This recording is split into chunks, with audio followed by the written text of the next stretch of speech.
Welcome to my new series, Did It Age Well, where I take a look at some older and some not so older games and see if they still hold up today. What better place to start with than Super Mario 64? Before I start, I want to get out of the way that I will not be bringing up, except for right now, the DS remake, since I want to take a look at the original N64 release and see if that version still holds up. So let's get started.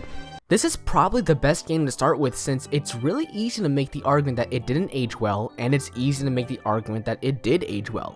The first thing you'll notice when loading up the game and first controlling Mario are the graphics, and they are pretty ugly. A lot of the textures don't look all that good nowadays, and a good amount of the characters don't look so good either. Mario looks fine and some of the other characters look fine, but the Goombas look off, the spiders have weird textures, the bullet bills don't look threatening, and Bowser looks way too goofy. It's a minor thing, but still worth bringing up, I thought. I am a firm believer that graphics don't matter as long as the gameplay is still good and Super Mario 64 still delivers. It's not perfect, but Mario does control fine. Moving him around feels right, jumping feels good, and even swimming and flying control a lot better than I remember. Again, it's not perfect, but 98% of the time, Mario does do what you tell him to do. The controls also tie into the levels, and man are these levels still great. I still enjoy levels like Bob-omb Battlefield, Whomp's Fortress, and Big Boo's Haunt, and a lot of those missions are still a ton of fun to go through. I love racing Koopa the Quake, I love killing all the ghosts in the mansion, and I love getting the owl out of the tree and having him fly me up to one of the stars. I will admit that some levels are a bit meh in my opinion, like Shifting Sandland and Wet Dry World, but even those levels have some good in them, like going inside the pyramid itself and using the mechanic of filling the level with water and also draining it of water. The only thing that could possibly come close to ruining these levels is the bad camera. Oh no. Yeah, Super Mario 64 has awful camera controls. Unlike the other negative thing I brought up, this one is actually a big issue. I can't tell you how many times I got killed or got frustrated because of this awful camera. Whether you have lag to control it or have it follow Mario, it's awful.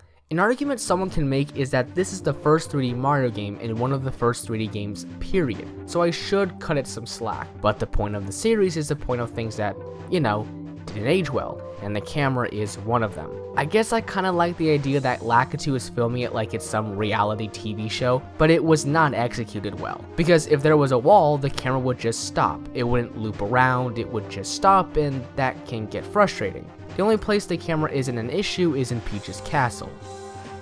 Like these transitions? While I do think that Isle Delfino is the better hub world, Peach's castle still holds up even to this day. I just like the idea of finally being able to go and look around the whole castle, jumping into paintings and going to look for secret stars. I also like how you can also go outside of the castle. There isn't much to do outside, but it's still a nice thing to be able to do and shows that you aren't just isolated in this castle.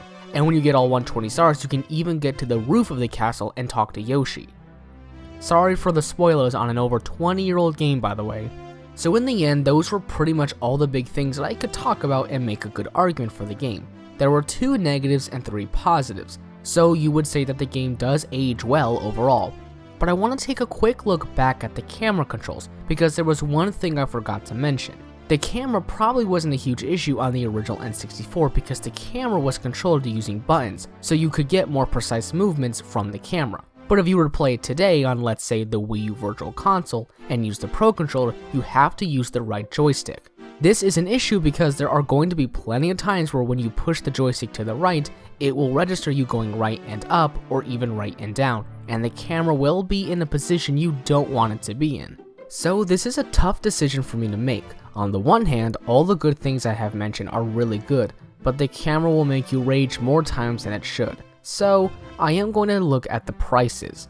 If you can get your hands on an original N64 cartridge, then yeah, it is totally worth it and you should get it.